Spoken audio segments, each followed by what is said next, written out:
Hi, this is Mike, and today I'm going to talk about uh, printing a 3D landscape or cityscape from LiDAR data. For people that don't know, LiDAR data is basically a scan of the Earth taken via lasers, and it gives you a very accurate elevation model, which, depending on how you process it, can also include buildings, vegetation, etc., or just bare earth. In my case, I'm interested in the cityscape, so I'm using LiDAR that has buildings included.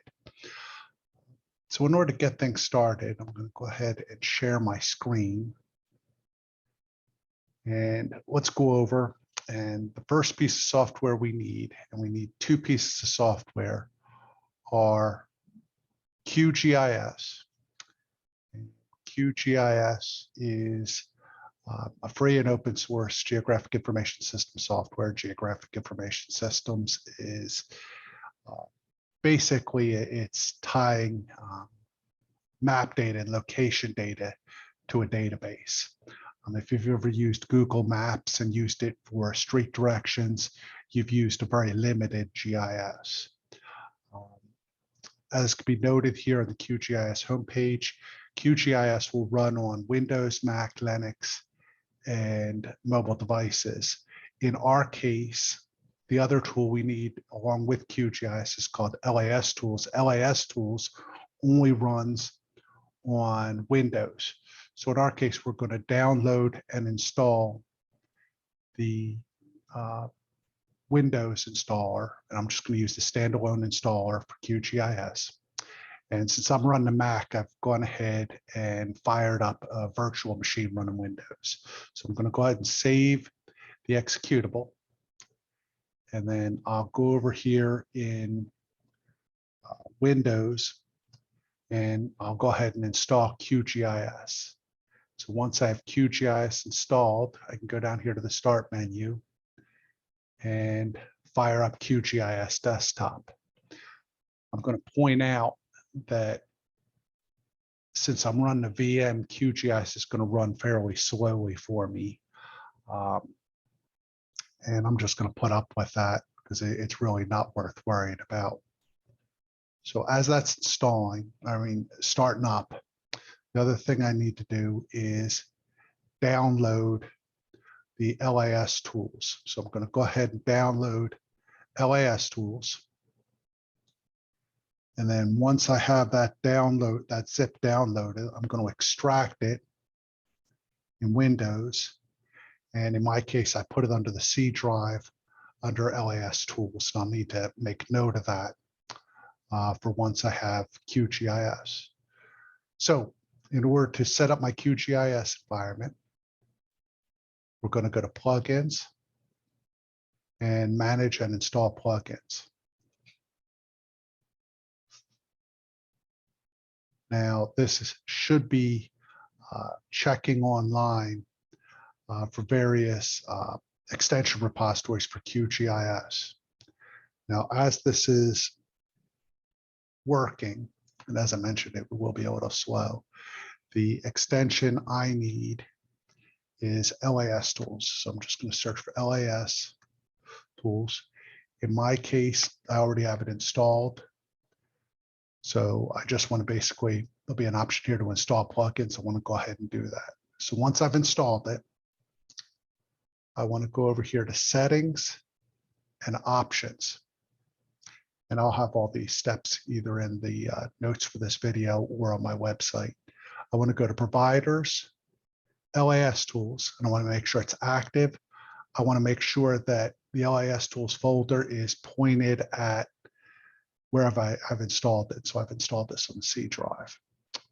So we're going to hit OK. Now over here in QGIS, you'll notice that I have my toolbox. If that's not showing, you can go to Processing. And again, give it a second. I was going to say doing this in a VM.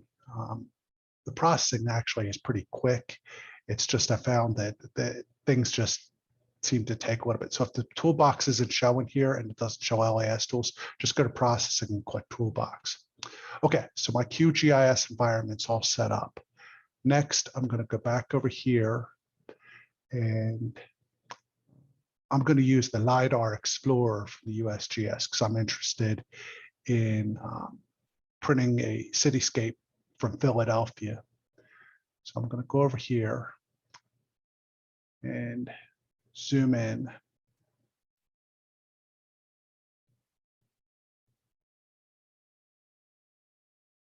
And let me look. Where do I want this?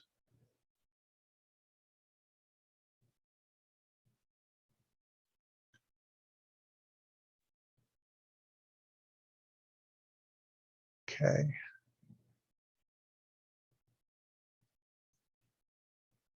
So what I'm going to do is I'm interested. I'm a huge Philadelphia Eagles fan, so I'm going to print the Eagles Stadium. Best thing to do is when you call this up, once you get to the area you're interested in, there's the Eagles Stadium, Eagles, Philadelphia Phillies, the 76ers play there.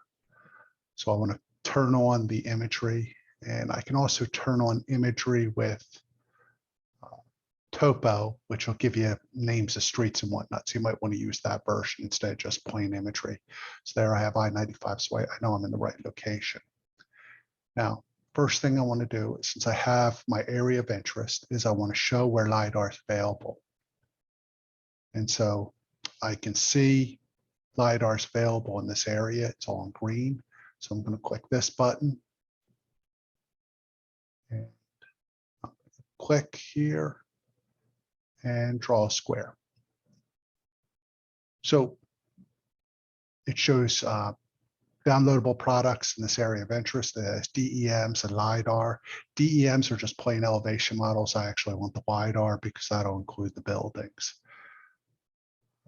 Right now, it's showing a point cloud, and I have 1, 2, 3, 4, 5, 6 different sets of LiDAR.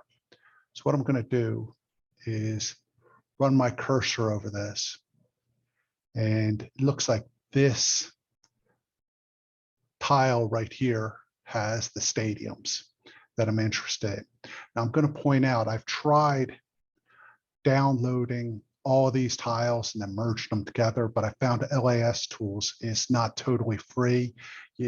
After a certain amount of points, you're going to need to pay for a license.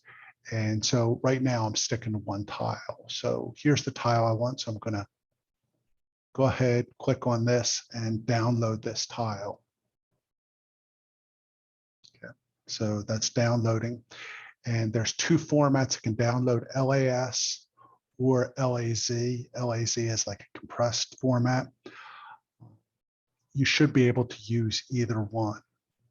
So this downloads. And once this downloads, I'm going to go back over to QGIS.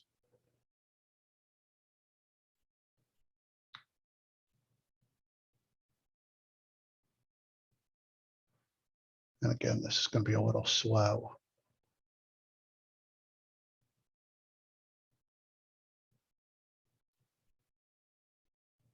So we'll give it a minute.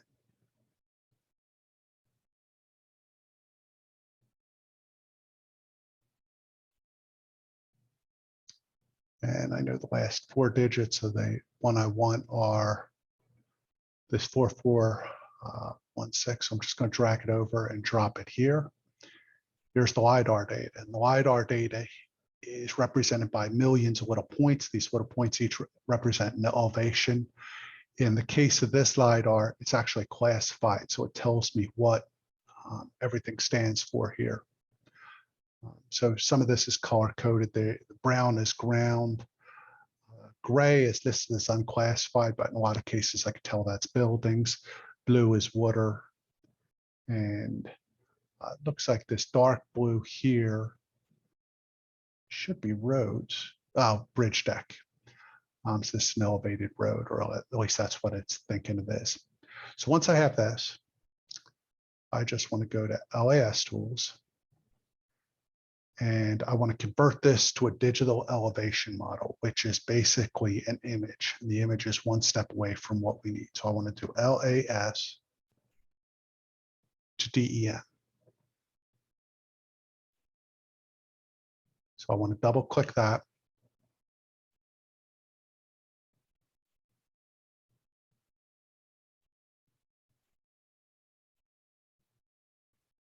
Again, this is going to take a minute.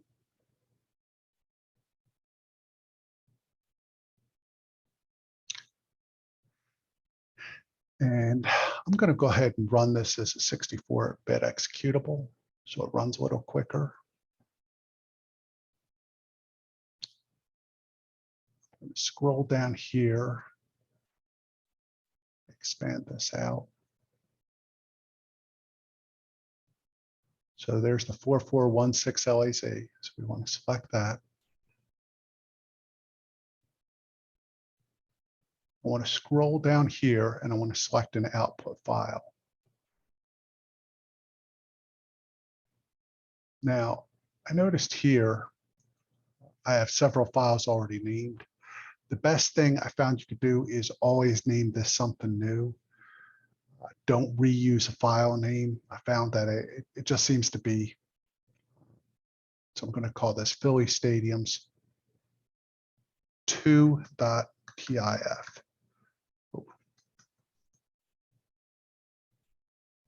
2.tif.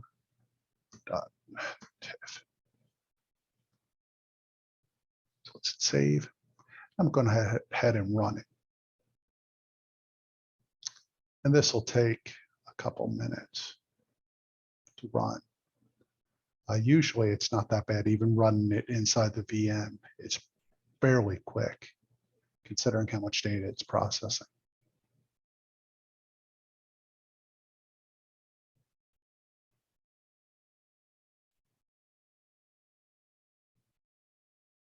So as we're waiting, this is going to create a elevation model, which will basically be a black and white image.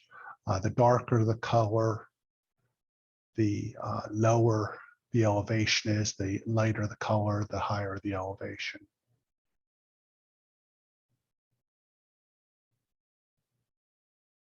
So that's processing.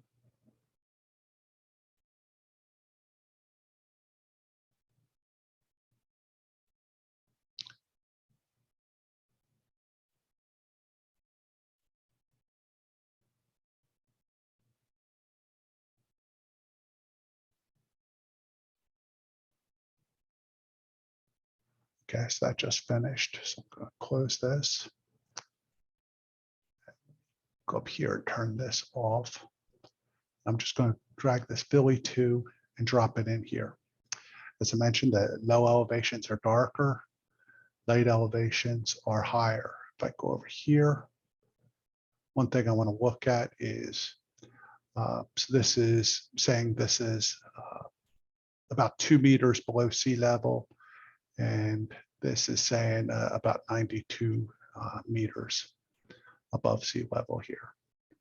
So what we're going to do is we have this. Oh, and then I have one more plugin I need to install. So let's go back to manage plugins. And let's search for STL. So we want to install this DEM to 3D plugin. It's already installed here. So we're just going to let that go. And then we're going to go to Raster and DEM to 3D. So I click that. Now, the best thing you can do is, in my case, I just want to do this whole tile. So I'm just going to click this button. I'm going to do my spacing as 0.2.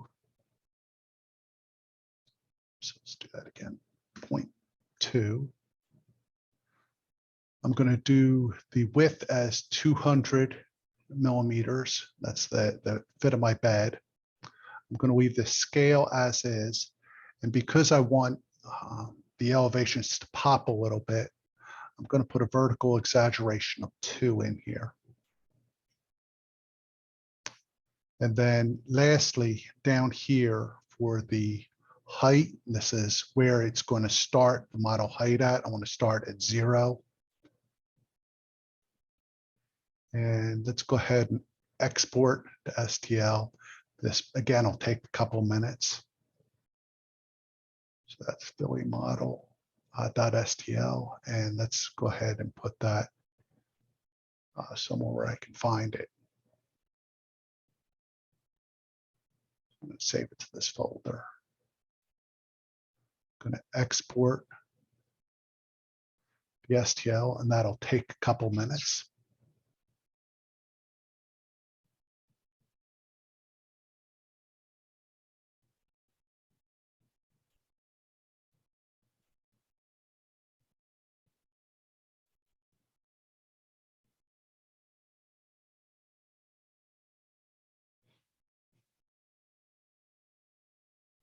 So first it builds the geometry, and then once it finishes the geometry, it actually saves the model out. So now it's actually creating the STL file, which I should be able to print.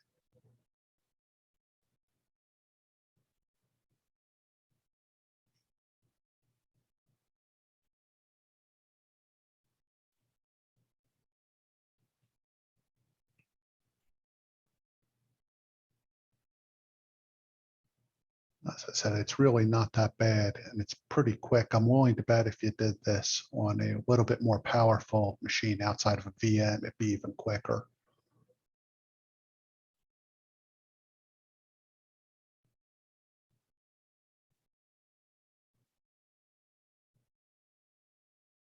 Okay, excellent. Now I'm going to switch back over here to my Mac.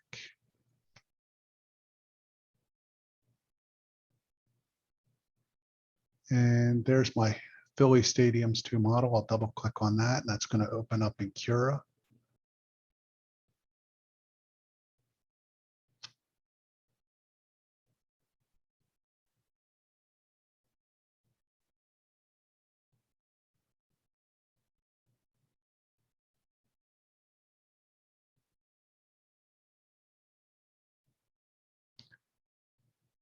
Now, these files, I should point out that this model is 200 plus megs, so it will take a couple minutes to open inside of Cura.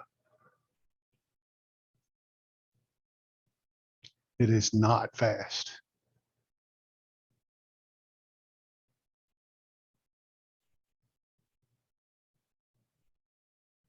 I've been printing these on my Creality CR6, so I'm going to go over there. Now on my Creality CR6, I just do a layer height of 0.2.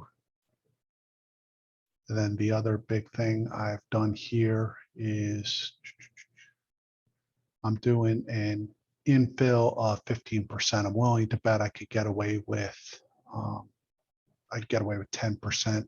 I think if we look at this, there's really not that much infill. Make this a little smaller.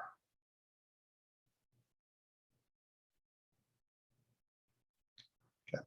So when I slice this, this will take a while to slice. As I mentioned, I'm doing about 15% infill.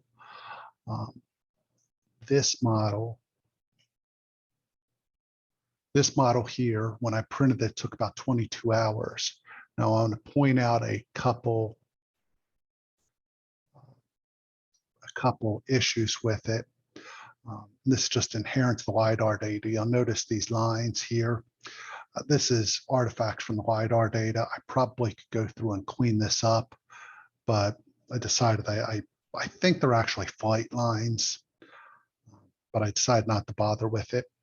So as you can see, I've went ahead and printed out this model, and as I said, it took 22 hours, but I actually think the results are pretty good. I can tell here, this is the scoreboard for the Philly Stadium, and Eagle Stadium. As I said, I think it actually looks really good.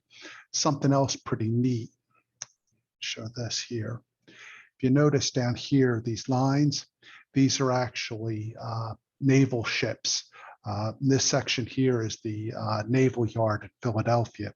And so these are, I think, basically surplus ships that are sitting in that naval yard. So you can actually see the ships. If I look carefully, I mean, you can tell they're right here. I have 3 ships together. Here's one ship. Again, I can see sort of the castles on the ships and all that. So it's pretty cool. Come back over. Let me share my screen again and see if Cura is done. Cura is still going.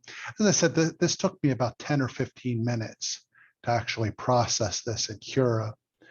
But once I did, like I said, it was straightforward to print. My settings are 0.2 layer height and like I said, 15%. And so here's the final result. So, and like I said, I'm pretty pleased with this. I'm using a gray silk PLA to print this. Like I said, you can see the elevation, you can see the various features. I actually think that some of these little dots through here are actually cars. Like I said, it's pretty cool. If you're interested in this or you want to try your own, I'd love to you can hit me up in the comments with any questions or comments. And I'm going to put all the steps you need to do and what you need to install. I'll have it listed in the description as well as on my website. If you successfully print, let me know. I'd love to see your work. Thank you again for your time. Have a good day.